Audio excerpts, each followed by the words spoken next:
I'm your host, Carolyn Solo, LCSW, EMDR therapist, and mom of 3 daughters. Thank you for joining me. Hello, everyone, and welcome to episode 127 of the Future Template Parent Podcast. I am your host, Dr. Carolyn Solo, PhD, LCSW, and today, I am thrilled to have Sophia Mendoza, LCSW, as my special guest. So thank you, Sophia, for being here. I'm going to read your bio that you provided me so graciously first, and then we can get into our conversation. Sounds good. So, Sophia Mendoza is a Salvadoran and Mexican-American bilingual licensed clinical social worker. She uses she, her, and please, is it ella? Yeah, okay. Ella pronouns, thank you. And she is a therapist and clinical supervisor at a Los Angeles community mental health clinic and a private practice therapist in Long Beach, California. She has extensive training and experience in the enhancement and delivery of evidence-based practices. Her clinical specialties and interests include social justice, the first-generation high achiever experience, bridging evidence-based interventions with cultural and holistic wellness practices, and treating complex trauma and workplace burnout among BIPOC clients. She has also been extensively trained and certified in providing child, adolescent, family, and adult DBT and CBT. Ms. Mendoza was a study therapist for the LA Biomed Research Institute randomized controlled trial providing adherent DBT treatment to adolescents with suicide and self-harm behaviors. Ms. Mendoza is also certified in EMDR and an EMDR consultant very recently, with a focus on treating complex trauma among BIPOC populations, children, teens, and mothers. She is a maternal mental health champion, treating mothers with perinatal mental health symptoms due to trauma. In 2025, she was an awardee of the EMDR Racial Equity Support Initiative, RESI. She provides EMDR consultation to EMDR-trained therapists. Most recently, Ms. Mendoza has been providing community groups focused on providing nervous system relief via EMDR and DBT enhancements to people who are experiencing persistent threat of separation from loved ones due to current immigration policies. Ms. Mendoza received her BA in Psychology and Criminology from the University of California, Irvine, and her Master's in Social Welfare from the University of California, Los Angeles. Ms. Mendoza is currently under contract with New Harbinger Publications, writing a manuscript for the book Stand Up, Speak Up, and Heal: Overcome Race-Based Traumatic Stress, Self-Advocate, and Stay Grounded. The book is set to be published in the fall of 2026. Oh my gosh, so much amazing stuff. Yeah. That is just a wonderful bio to read aloud. It's so impressive. Thank you. A little bashful, but oh, look, I think we should all shout our achievements from the rooftops because no one else is going to do it for us. Yeah, no, thank you so much. Not only clearly such an accomplished clinician, but just like an incredible advocate, and everything you do is just so impressive and so needed. And I really want to highlight to all the amazing work you're doing right now with the current immigration policies that are so oppressive. It's been a lot. It has been a lot. And that is my contribution to the movement, right? I think it's important to share that everyone can contribute in their own way. And so I really felt like doing these groups and also providing the consultation and how to offer EMDR in a group setting for these affected folks. That's my contribution at the moment. That is so amazing. I hope we can talk about that a little bit more. Yeah, absolutely. Because I think that's such an awesome thing that you're doing, and really an innovative application of EMDR, which is so needed. Yeah. That's so cool. So I always ask people who come on the show, first of all, thank you on the show. I always ask people who come on the podcast, first of all, so how did you become an EMDR therapist? Because all of us kind of have an interesting journey, and I'm curious. How it happened for you? Yeah, so it is an interesting story because I work for a government mental health agency here in LA, and who actually doesn't really endorse EMDR. And so I went against the grain by getting EMDR trained. I pay for it on my own. I used my own time because I knew there was something else, something missing. You know, I am a big fan. Well, I don't know if I'm a fan. I can respect the evidence-based practices, right? Mm-hmm. Um, and at the same time, there's always limitations, right? Yeah. Especially, I have been a study therapist for randomized control trials, and I'm an advocate for it, and I can also see the limitations, right? Yeah. So I knew that there was something missing. I didn't know what, you know. Mm-hmm. um and I think I sat with myself and thinking like there's something I'm not seeing here, something I just don't know. And Like in your so clinical work. in the clinical work, Mm-hmm. yeah.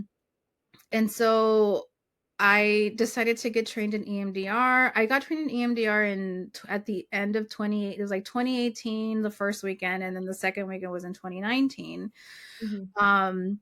And I started doing it with a few of my private practice clients. Um, and then the world shut down, right? Right. Yeah. Right before that, though, I actually had taken a specialty EMDR course with Dr.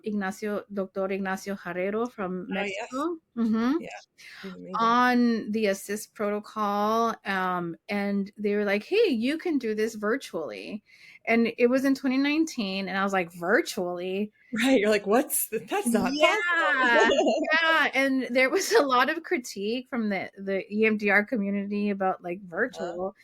Right. And so I so I took it, and then I started playing with Doxy at the same time. Some clients were moving, you know, Mm-hmm. far, so I was like, oh, there's this platform. Right. Right. Right. And Right. um so by the time the pandemic hit, was You were already like an versed. early adopter. Yeah, yeah, Oh, yeah. I cool. was like, oh, well, I mean, I have Doxy. It was free at the Right. time. And but then so much was happening all at the same time. Yeah. And I was doing, and I was taking clients, but not too many because my private practice is part-time. So Mm-hmm. then I decided that I would also offer it at the community mental health that I was working at. But because I'm a clinical supervisor there, I don't have a big caseload. And so it took me quite a while to accrue the number of clients you need for certification. It took me about 5 years, actually. Oh wow. Okay. Yeah, but I was okay with that. I knew I was on my own timeline. I actually didn't know that I wanted to get certified. I was like, I just want to get better at this. I was still in consultation groups just so that I knew that I was delivering it at fidelity. Right. And what I saw was that especially my Spanish speaking clients and well my BIPOC clients, they really took to EMDR really well. Mm. Yeah. Yeah. Um and I even at the beginning I was a little hesitant too because it's a whole different, it's a whole new world from the CBT and the DBT, Right. Oh, right? totally. Yeah. Um but I was able, I don't know, I felt like it's a different world and there were still a lot of very similar elements like the negative and positive cognitions, the interweaves, things like that. And so I was like, oh, I do have a lot of these skills. It isn't totally different, but I think for me, I got sold on EMDR once I actually started seeing people and started seeing the difference. Yeah. And it makes sense because at least for a lot of Latinx folks, we tend to somaticize. Right. And so Right. Yeah. um, I feel like EMDR was such a great fit to meet them at where their symptoms were. Right. Right. Right. Yeah. Totally. Yeah. So then, yeah. So Yeah. that's kind of how I got started and started taking clients at the clinic. And I was the only one. And so I started seeing children, teens, and adults too. But now, you know, I obviously drank the Kool-Aid, and I recruited about four clinicians now who are all EMDR trained. Oh, awesome. Yeah, yeah, and I'm doing the consultation groups for them Oh, through that's so through great. the clinic. Yeah. Right. Well, that's such a wonderful thing to offer because, we know that at those community agencies, it can be hard to find ways to support the staff Yeah. in ways that make them feel like they're growing and, Yeah. And it's and expensive. nurtured. And it's Yeah. expensive and I'm Right. able to offer it to them, and they're also seeing clients offering EMDR. So it's been really great. It's been really great. Even just growing in this new way of providing treatment. Yeah. Yeah. And I'm curious, when you were saying before, like, it felt like something was missing, Hmm. what, what, what did you notice that felt like, can you say more about that? Like, was it, because I remember just always having this feeling like there must be something more than what I'm doing Hmm. before I learned EMDR. But I wonder what for you what felt like it was missing? What were you sort of like, there's got to be more out? I think EMDR offers time and space and a lot of Mhm. pausing. Like, I do see it as exposure therapy. Yeah. Oh, it Yeah, is. yeah, There's a certain element of it. Sure. absolutely. Yeah. And so I think it's very normal to have the client just pause and notice what they're feeling and know that that's a part of the process Hmm. versus we're doing talk therapy and then we pause. Like, it's Yeah. weird, you know? Right. Um, and so I think EMDR really offers the space to sit with your thoughts, with your feelings, with the Mhm. sensations in your body, Right. and not have to make sense out of them right away. Yeah. Just describing what's going on. And I think as a practitioner, um, we're also not trying to make sense out of it. We're sitting with them Hmm. in the process versus like, I need you to answer this question. Right. And this feeling as the practitioner, like I need to come up with a perfect question. Yes, yes. Very hard to do. Yeah, yeah. And actually I was in a consultation earlier and it was a type of thing where we're practicing on each other, EMDR. It's Mhm. EMDR informed coaching. And So cool. So cool. yes, yes. And we talked about how in EMDR, you have to the clinician actually has to stay out of the way, Right. right? In a lot of ways. I brought in a few things. I brought in a few interweaves with the person I was seeing. She was like, I know we're supposed to stay out of the way, but when you did that, it actually really helped me. It really helped cement and reinforce like the good stuff, right? And Mhm. so, we were talking about how there is a creativity that you can take with Oh, EMDR. I mean, obviously with any therapeutic modality as well. Um, but I think what I do appreciate is knowing that the client does have inherent wisdom. mhm. Mhm. And it's And that about sitting with they're them and allowing them to marinate in it and yeah. speak it out loud. Yeah. Yeah. Yeah. I think And also like being able to have them um reflect on the sensations they're experiencing, like that is psychoeducation in a way that it's their body is giving them that psychoeducation. It's not me, it's their own body. And so I think it's very powerful in that way. it's something that we so rarely do, right? Is say like I'm going to slow down and notice what's happening in my body, Right. right? And with talk therapy, we just race through that. you know, that's not given much space at all. Right. Whereas in EMDR, I think that's one of the most important things we do is that noticing, you Right. know, Right. because Yeah. I think part of what happens with the noticing is it helps clients, all of us, realize that we can separate ourselves a little bit from the experience, right? That's part of the like one foot in the present, one foot in the past, right? Right. Is the noticing. So it's empowering to know, like, if we're feeling something, we don't have to just be in it with like we can notice it and that can give us a little bit of space. Yeah. And I don't have to be so afraid of it with time, Right. right? Because Right. we can get to know it, we can sit with that Yeah. emotion. Yeah. And then we don't have to be afraid of it when it comes up because it's information. Right. Yeah. Right. And the protocol gives us this frame that brings us there, Yeah.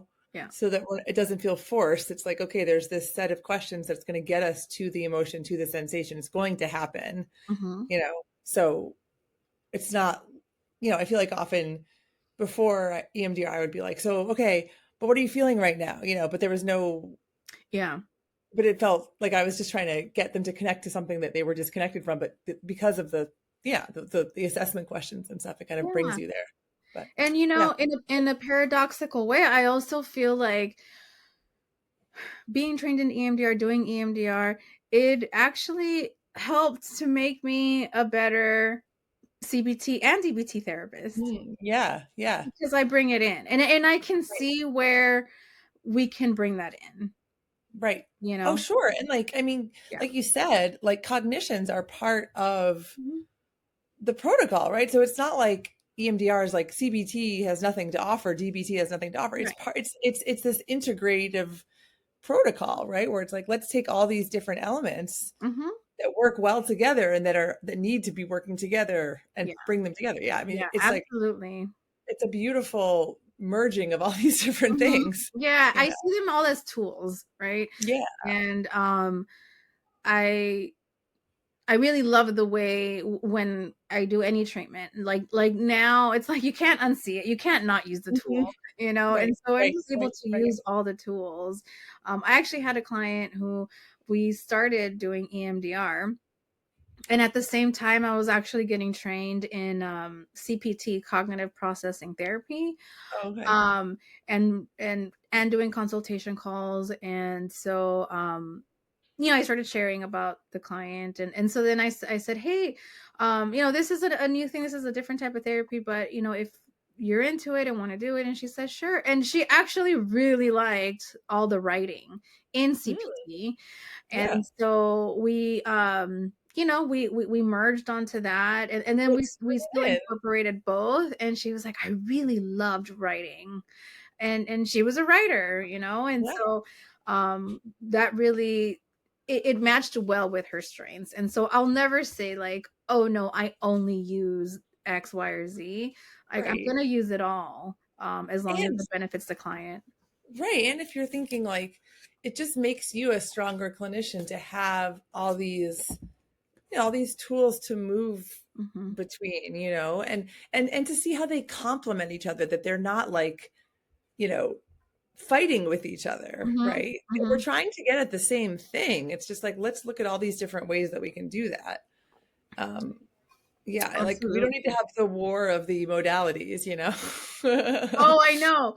although it feels that way sometimes. It does. It does. I was I I was afraid of telling people like that I was getting trained in EMDR because of there was a stigma about it. And but then I started thinking like, isn't that rigid thinking? Mhm. Isn't that all or nothing thinking? Very well. I mean, I always say, I'm sure I told you guys in the group that like I was very skeptical of EMDR when I first got trained in it, because I had this very, uninformed idea about what it was. Hmm. And I decided that I was basically going to do the training to like show everyone that it was like silly or something. I don't even, I mean, not, a part of me felt To that way. A critique part it. of To me said, critique it. Yeah. yeah, but like, be like, okay, let me see what this is all about, Yeah. really. And then I was like, oh, okay, this is not what I thought it was. And it's so much more than I thought it was. And it really makes sense to me. But, but it took me, I would say the first day and a half of my basic training, I was like, what is this? I'm very skeptical. Yeah. And then when we started doing the practicums, I was like, oh, okay, I am starting to understand what's going on here. But I was very skeptical. Yeah. And even then, like I remember just being out of basic training and thinking, wait, what did they say? I don't know that I can. Yeah, right. Oh my gosh. When you first come out of basic training, the overwhelm is so real. It just Yeah. feels like, oof. Yeah. Yeah. Yeah. But it made me a better trauma therapist. 100%. I Sure. mean, it EMDR touches what CBT can't. Yep. Yeah. Yep. And Absolutely. I've shared that with folks that I've mentored into EMDR. And yeah, they are drinking the Kool-Aid too. They're like, "Oh my God, I had no idea." Right. Yeah, But yeah. They had no idea what they were missing right. in terms of like trauma treatment. Right. And of course, I think one of the things that can be so hard too is like realizing that, yeah, it really does work. And it means that the work is going to be really hard. You Yeah. know, like it's not like it's a magic pill and, ooh, oh, I feel better now. No, it's like, no, there's really hard work that we're doing Yeah. in a way that can be very safe and contained, but Mhm. like it is not, a casual undertaking to do EMDR I know. And as no a one client is the same. right, Like right, there's exactly. a quote of like each client is an island, you know. They're to get to know and Mhm. understand, and what works for one might not work for the other.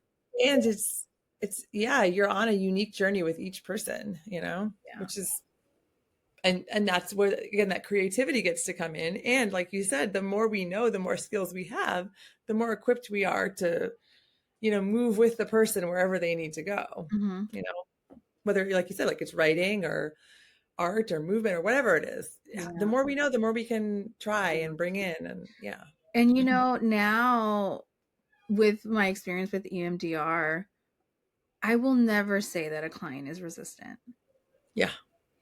Hmm. you know, because I there's so much compassion and empathy for not wanting to feel. Right. Oh my gosh. I mean, our society celebrates not feeling, Mhm. right? It's Absolutely. like it's a very functional thing in our Western Mhm. capitalist society to not Mhm. feel. It is Mhm. very productive to not feel. Yeah. Well, and So I yeah, think that's how a lot of the folks I work with dissociate. They yeah. dissociate by overworking. Oh yes, for sure. Yeah, Mhm. like you yeah. And it's very and you get celebrated for it. Mhm. There's like Mhm. real it feels like real rewards. Right. So, it's hard to yeah, we really celebrate workaholics Yeah, in our yeah. society, And so for sure. because I work a lot with burnout too and Mhm. occupational stuff, there's a lot about grieving not being that person anymore. Yeah, totally. When your identity is just built around that. Mhm. Mhm. And it in some ways saved you Mhm. in Oh, in lots of so many ways. Yes. yeah, Especially for with sure. the people I see too, because a lot of them are first generation college graduates. They are first generation professionals. And those habits and coping strategies that got them to college. I mean, Mhm. this it started early on, like, you know, high school and got them through college. And you Sure. know, I talked to my first gen folks. I'm first gen too, but like isn't it funny how we thought that we just needed the college degree and all our problems would be solved? Right, right. You just create new ones. But Yeah, yeah. Well, like Biggie said, right? More money, more problems. yeah, it's very true. Yeah, Different kinds of problems. I don't know, but just different kinds of problems yeah, maybe, yeah, but yeah. yeah, like it does not solve. Yeah, no. No. I mean, maybe winning the lottery, I guess, but maybe that would be a different problem. I wouldn't know. I wouldn't know. I would But test maybe. it. Yeah, I'm willing to find out. I'm willing to exactly.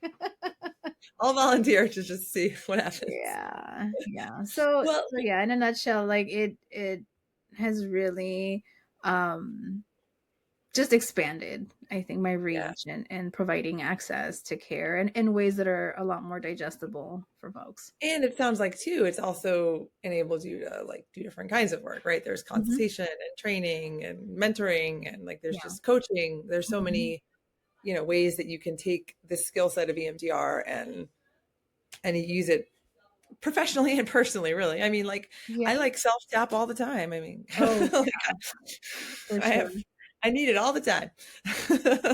Yeah. And just like I think it reshapes the way we conceptualize, ourselves, the world, how we co-regulate, how we interact with others in relationship, Yeah. all those things. Yeah. Yeah, co-regulation is so important. I've actually, since I was doing it with little ones, I would have the parents tap on their kids, like on the like hug them, hold them, and then tap on their back. Oh, And the children, you know, all they needed to say was like, "Can we do butterfly hugs?" And it was so powerful, so moving, and even just watching it, you could see both of them just like yeah, like that sigh of exhaling. relief, and just like their shoulders relax, and it Mhm. was so powerful, so Just powerful. even just creating that space. We don't Mhm. give ourselves that time to do that with each other. Yeah. Ugh. Well, what about EMDR intensives? Tell me a little bit about what that journey has been like for you and where you're at now and Yeah. all So that. I've been doing EMDR intensives mainly with the clients that I'm currently seeing. Mhm. Um, and you know, I was thinking about this question earlier because I knew we were going to talk about it. And it's so funny. My um, just on personal, I lay down with my husband. We took a nap, and it was like a 2-hour nap. And Oh, then like I got up and did my thing. Not today. It was like I'm just like, oh wait, that sounds great. right, I'm just right? getting I wrapped up know. in the I know. That's like bonding. Like, moment. how about we sleep? Sounds great. And I got up after 2 hours, and then later he was like, "You abandoned me after 2 hours." And I was like, "I was with you for 2 whole hours." And he's like, "It's not enough. It's not enough." Right.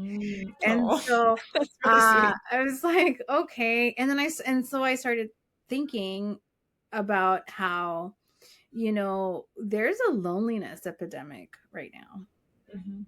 And I think it's not just him wanting more time, right? I started noticing that I wish my sessions were a little bit longer. Mhm. You know, 50 minutes goes by so quickly, So fast, so so fast. fast. And so I started offering it to my current clients.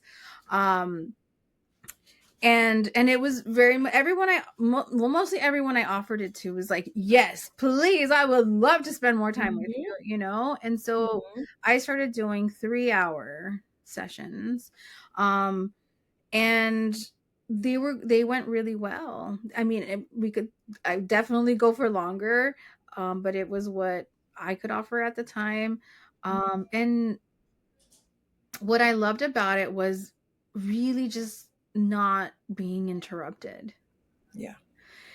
Yeah. Really diving in, going deep, um, and offering that space and time. Mhm. And it really, not only did it feel like it felt like Yeah. such an honor to be able to do that for my clients, especially because most of my clients do have complex trauma. Mhm. And so we were able to do so much in a 3-hour intensive session. Yeah. So that's mainly how I've been doing it. Um, I think I've done it with maybe 7 of my clients. Oh, I also awesome. offered it at the community mental health, especially like I think I was gonna go on vacation. I was like, "Hey, do you have 3 hours? I got 3 hours." That's and so and how and do you she's been build asking, "Hey, did you hey, build when can that? yeah?" And she was like, "Hey, when can we do that again?" Oh, yeah. Yeah, because it's such a gift. It's such a It gift. is. It is. Um, I What shared a kind of oh, go ahead. I was just gonna go no, sorry, go ahead. You might be about to answer what I was gonna say ask. Oh, you might have remembered a story that I shared, that I went to get a massage one day, and the massage therapist said, I did as much as I could, but um, I also offer 2-hour sessions because you have a lot of knots. And I was like, oh, look at her also, Mhm, mhm. selling an intensive, Yeah, um, totally. because those 50-minute sessions, it wasn't gonna, get it all. And it's just kind of an arbitrary time block that we Mhm. settle on, right? I Yeah, mean, we know for therapy, it's insurance based. For right. massage, I don't, it's just like, oh, an hour, that's what you do. But Mhm. it's not grounded in any like, Yeah. best practice that that's the amount of time you should take, right? And so giving that opportunity for like space and expansiveness, it just changes everything. I was wondering what kind of differences you've seen in clients that you've been able to do that with. I mean, obviously not giving details, but like, what have you Yeah. noticed? I think like really being able to let go and set down the thing Mm-hmm. that we're working on, um instead of like, I know I'm just going to rush because I'm going to be cut off at the 50-minute mark. Right. So really intentionally feeling like I'm really setting this down for a while. Yeah. Yeah. And because they're investing the time in themselves, um they're honoring their process, Mm-hmm. and even honoring that a different timeline. Right. Yeah, because I think with 50 minutes too, there's this sense that like, oh, well, that must mean we're supposed to accomplish something in Mm-hmm. that time because that's the amount of time we have. No, that's not what it means. It's just the time that we're allowed to give because of insurance, but it has no bearing on how long anything is going to take, Yeah, yeah, you know? yeah. And I've been thinking a lot about these blocks, right? These hour blocks, and Mhm. even like for my, like when I am deep in writing mode, Yeah. 15 minutes is not going to do anything for me. Right. I'm like Right. barely making my tea Uh-huh. and checking some email. Like there's so much that has to happen for me to get into writing mode, Yes. that Yeah. I think it's the same with EMDR. Like we're coming in and intentionally transitioning so that we can focus on ourselves Yeah. for that amount of time. It's that commitment to deep work. Like, you always hear about like getting in a flow state, right? Yeah. Flow states don't happen in 25-minute segments or whatever, right? I You know. know, but we're basically saying like that's what our systems require. So we're Mhm. going to give it to them Yeah. for And really important work. also I think now that I've done intensives, it's even shifted the way I do my 50-minute sessions. Mm. Oh, interesting. Tell me more about that. Yeah, like it has allowed me to slow down and just be with the process of it. And I Hmm. feel better at I feel like I'm better at being okay with knowing that this is going to take a while and it's okay. Like Hmm. we're not going to Hmm. wrap it up in a bow.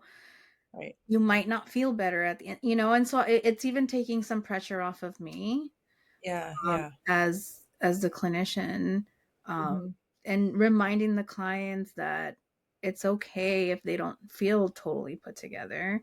This is Right. hard stuff that we're working on, and it's going to take a while. Right. And Right. it's the cost of feeling, Yeah.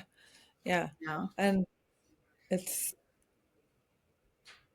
and that's just a lesson in humanity, right? So like we're saying like let's slow down and recognize our humanity Mm-hmm. because this is such hard stuff and painful stuff and it deserves space. Yeah. That's what it needs from us is asking for it. Yeah. Yeah. Yeah. Yeah. But going through a lot of the exercises of like what do I need to have an intensive practice. Mhm. I actually realized that I too needed time. Mhm.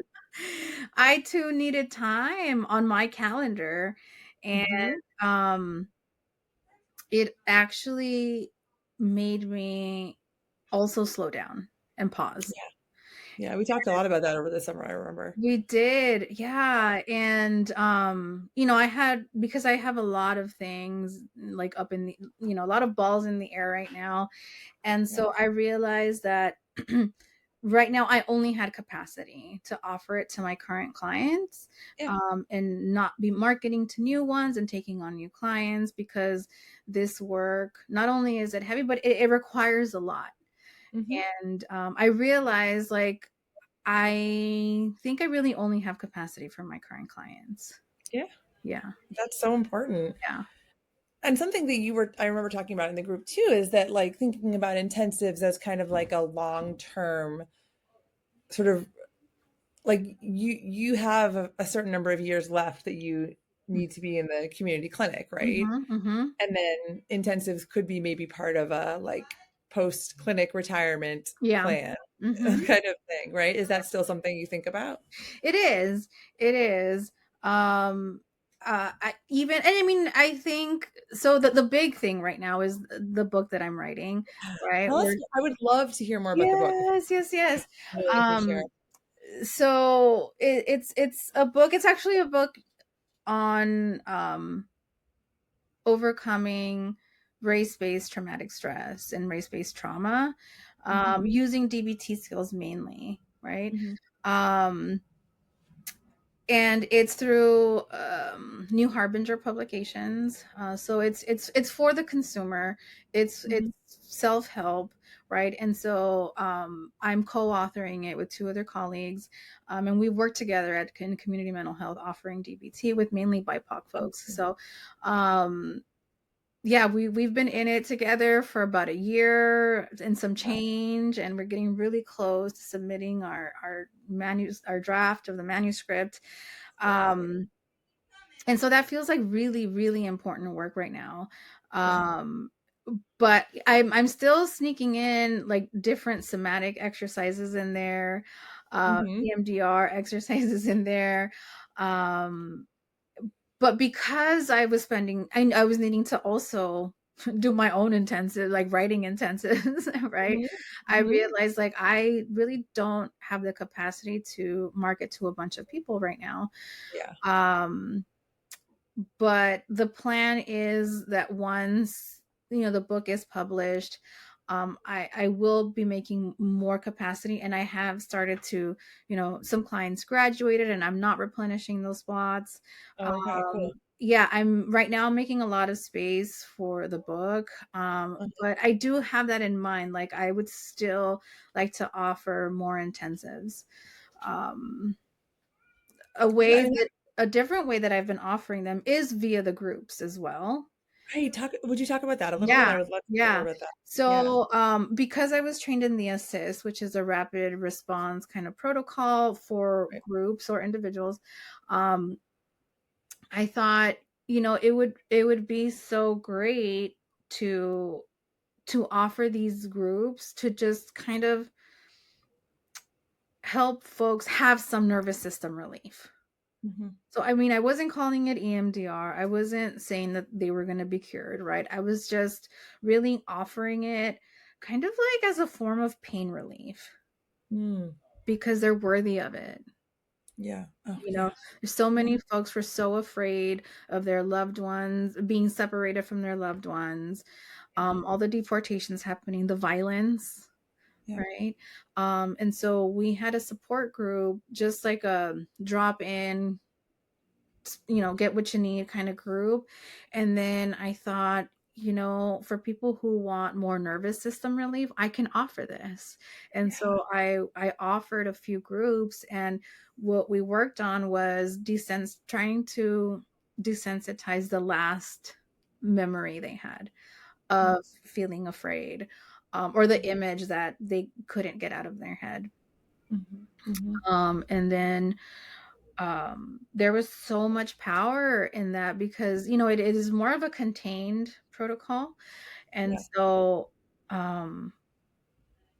you really, the entire time, it's very repetitive, and you just go back to the image, continue tapping back to the image, sud, continue, and so there were times where I was like, oh my gosh, all these people are going to be super activated, it's not going to go. But no, their sud rating went down significantly. Oh, that's so great. Significantly. And I mean, it didn't make the problem go away, but their Right. nervous system got some relief. Right. Right.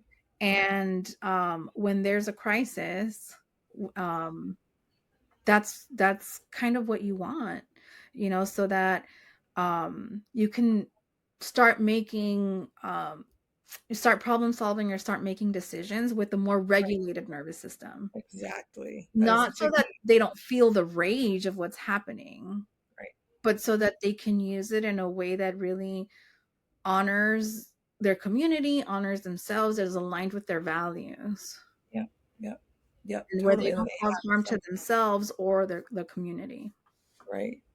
Right. Oh, that's incredible. How many people would you say were in the groups for you? I think I did 2 of them, and I think probably about 25 total. That's so awesome. What a Yeah. great. Yeah. That's, And then I did a third one, because I also do maternal mental health at my clinic. I did a third one on letting go of mom guilt. hmm. So if there's any moms or parents listening, that's a big one. Mhm. And really in the very similar way, Mhm. um and also talking about, some strategies on like how to repair, um Hmm. some self-compassion, Mhm. and really what their values are around Right. parenting. Yeah. um yeah, and that one was near and dear to my heart because I experience mom guilt all the time. you I know mean, don't we all? Anyone who has a kid, I don't know how you get around it, but yeah. yeah, it's really and tough. And and you we just, moms are so hard on oh, ourselves, we are, so hard on ourselves. So I thought and we that try was to do really all important. the things. Yeah, it is so important because when our nervous systems aren't regulated, we're not any good to anyone, and guilt does not come from a regulated nervous system, Yeah. you know. So it's not.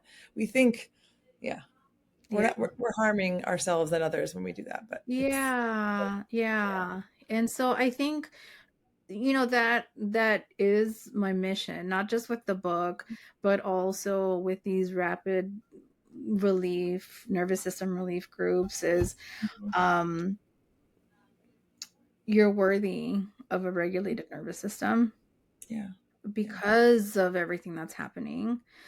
Um and we can get, if you can get to a place, where you could listen to your intuition and make these decisions in a more regulated way, like it's gonna, hopefully it's gonna help you. um And a regulated nervous system doesn't mean you're calm all the time. and it I doesn't think mean you're a zero either, right? A set of zero. What I right. learned actually from the assist protocol is that, being at a 3 is like enough, regulated Yeah, enough.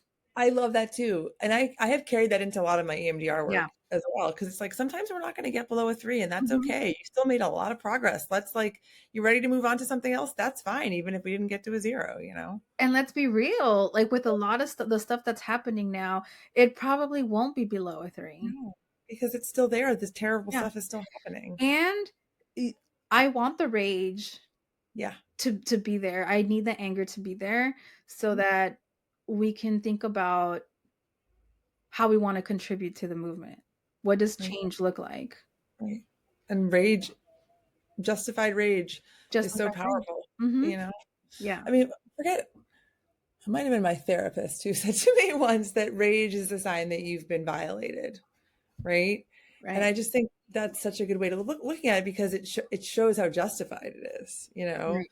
because I think it's, especially women, right? We're so Mhm. conditioned to think that we're never supposed to be angry. Mhm. But it's like, no, no, no, there's been violation and that Mhm. rage is justified. The sign of Yeah. violation, And in the work that I do, I'm not pathologizing rage. I'm right? not pathologizing anger. Right. Um and in fact, so much wisdom can come out of it. Yeah, it's a healthy nervous system Mhm. response, Mhm. Absolutely. rage. Absolutely. Yeah. And like kind of like with fire, right? There's these controlled fires that are the Mhm. ones that you want, not the ones that go out of control. Right. Um and fire, I think a lot of people see it as like destruction, but it can also be like igniting. It's igniting something. Mhm. It's igniting a movement. I'm purifying sometimes, and Fine. yeah, Mhm. for sure. Rebirth, all that stuff. Mhm. Yeah, definitely, definitely. I mean, it's like, yeah, that's why it was such a powerful, when humans discovered fire, right? It was Mhm. it was a incredible. It was a landmark moment in our development as a species, right? Yeah. Yeah. Harnessing the power of fire. Yeah. So what are you hoping your next, like, what are your, well, you recently became an EMDR consultant, so Yes. congratulations. That's Thank huge. you. So, what are you hoping the next couple of years are going to look like for you work-wise or? I work wise, I want to continue consulting. I really want to be in my consulting and also training role. I've been doing a lot of presentations too. Actually, right after the first ice raids here in LA, like Mhm. the next day, I put together a training for therapists Oh, awesome. I on remember you posting about that. Yeah. about like certain skills that we can use with our clients, um, and also some skills we can use for ourselves. And so a lot of it was like teaching nervous system relief, Mhm. teaching our clients how to breathe, teaching us therapists, reminding us therapists to breathe. So a lot of that co-regulating stuff. So it is a training for them to learn skills for their clients, but a lot of it is also for themselves and is very didactic and experiential. And they got to do a lot of the exercises. We did butterfly hug. We did um, tapping in a-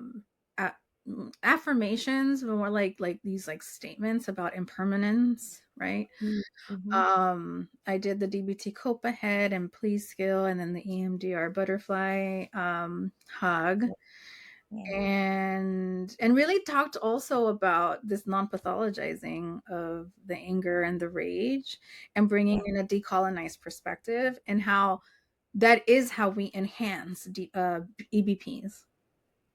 Right. And so I created this presentation, um, and I've gotten folks, different organizations, reach out to me to see if I could train their staff. So it's Oh, that's gotten longer. Yeah, yeah.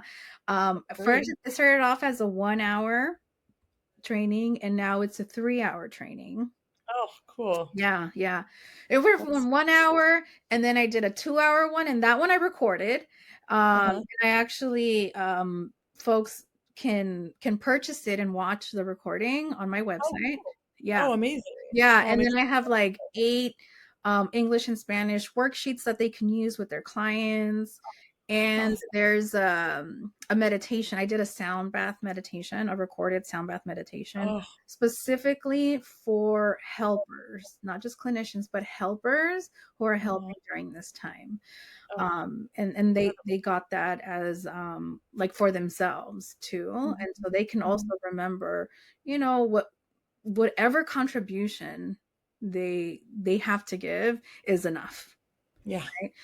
And so all of that is in the course that they can sell, that they can buy. And then a university reached out to me to see if I could train their student, um, the counseling center therapist Yeah. Uh-huh. for their students. Oh, cool. But then they had some specifics of what they wanted me to add, because some of their staff had attended my training, but they're like, oh, but can she do, this? Can she address this and that? Uh-huh. And they also asked me how the institution can help their staff. So I thought that was a really great Wonderful. opportunity to inform, Yeah. um, the health and safety of their staff.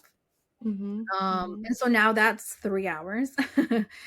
And so I want that to be one of my signature talks, because the reality is, and actually that's what it's called. It's called When Fear Becomes Reality.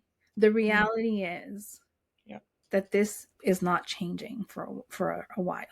Yeah. Yeah. And Yeah. so my mission is to equip therapists with how to have these very difficult but important conversations, Mhm. and offer their clients options, tools, um, that they can use, so that they can use them with dignity and make decisions, Yeah. with dignity. Yeah. Yeah. I love that when I mean, I don't love it, but when fear becomes reality, that's so important, right? Because that's what people are grappling with right now. Yeah. Is that thing that they have nightmares about is happening every day. There's no cognitive restructuring Yeah. that's going to like no evidence for and again. Like, no. The evidence is for. The evidence is all for. There's more evidence for, exactly. Yeah. And so what do we do with that when that's the reality? Yeah. So I definitely So that's something people can purchase on your website. that they can purchase it. Oh, Yeah. amazing. But my hope is to also continue to offer it to other agencies to train their staff, because like you said, especially in community work, it's really hard to get really good training for these really complex issues. Yeah.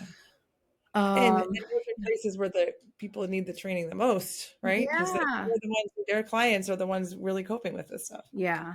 So, and then I also, want to do more presentations with the materials in the book.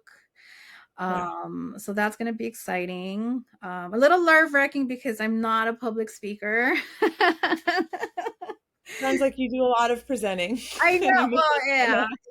Well, that's what happens when, like, now I'm aligned. I'm like my daughters, you're locked in. I'm locked in. I am locked in with, even if it is scary, even if my voice shakes, it's important. Yeah. It's important. And people want to hear your message. So even if you're nervous, they're still grateful for the message. Yeah. And then obviously continue to do clinical work on helping folks heal from, this race-based trauma, burnout, because race-based trauma, it infiltrates every aspect of your life, work, there's the microaggressions, we see now with the policies and the laws and whatnot, even in the media. And so there's a lot there. I do a lot of the work that I do with my clients is around racism and race-based stress. A lot of medical trauma, a lot of things. It comes up. It does come up. So yeah, that's kind of the vision. Yeah. So personally though, I want to get more, I want to start drawing again. I want to start crafting again. Maybe when the book is done, you'll have time. Yeah. Unless you come up with another big project to put No. I am the next project. Like me, I'm the project. Yes. I am the next project. I really want to be in my creator, writer identity too. So I just started up Substack. That's like not as a therapist, but as a I still, it's like Sophia Mending Roots, but still from a very like, during this time, I've been coping a lot with reading poetry, especially poetry by activists. And so, and I've loved poetry since I was a teenager. And so I started writing poetry again, just for me. And so I'm using Substack as hoping that it becomes a more consistent practice, and just like, with not being married to the outcome, not being married to likes or shares or any of that, just for myself. So personally, that's kind of where I think how I process a lot of things is also through like that self-expression, with writing, but not in a way, not in an academic way, not where someone needs to edit it, just like whatever comes out. Yeah. And I mean, you do hold so much. Just hearing you talk about all the things you're doing, it's so much. You're doing so much amazing work, but it takes a toll, Yes. And we want to be in this for the long haul. Exactly. So I just started Pilates, and I'm really liking it. So I want to do more of that. And I love seeing your posts about your taking your like morning walks. The walks, yes, more walks. And I told my husband that I would put on our bucket list for 2026, more naps, longer naps. Yes. That sounds amazing. I love that. That's a very sweet story. And I love that. Yeah, I know. That's a great. I love that. More naps in 2026. More naps. Yes. Just prioritizing rest and like co-regulation rest when you're Mhm. napping with someone else, you know. What a great Mhm. thing. I love that. But Yeah. thank you so much for speaking of, hour blocks and how busy you Mhm, are. mhm, I'm mhm. so grateful to you for making this time to chat. I really appreciate it. And I know that lots of people will really, really love this conversation and everything that you're doing and sharing. So I'm grateful for your time. Thank you very much. Oh, thank you, Carolyn. No, thank you too. And thank you for the work you're doing too. I know that, the podcast is a labor of love, but also the coaching program that you offered was really awesome. Oh, thank Um, it helped me like think out loud. It helped you. me think out loud and reprioritize and also reinforce and validate. And you're Oh, so good at validating us. Like, you guys know this, you have the skills. And so, I really want to thank you too for um like personally like seeing me oh, I and the thank work that I do, the clients that I see, and really holding space for that and being a guide to me as well.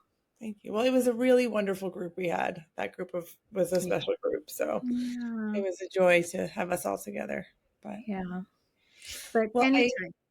well, I hope you have some restful time coming up as the year winds to a close. And I do. I do. Yeah. I'm taking time off as of the 15th. amazing. Oh, Hmm. nice. I want to get like more naps in 2026 on a t-shirt. I think that's going to be my tagline for 2026. Yes. Yes. Oh, well, Sophia, thank you so much. And I'm so excited to steer people towards your website so they can see all this Thank cool you. stuff that you have available. And I can't wait for your book. That's going to be so exciting to celebrate. Yes, yes, yes. I'm practicing, being seen in the world. So I will Yes. definitely be sharing it more. Do it, do it, do it. I can't wait. I can't wait. All right. Well, take good care. Thank you so much for your time. You too.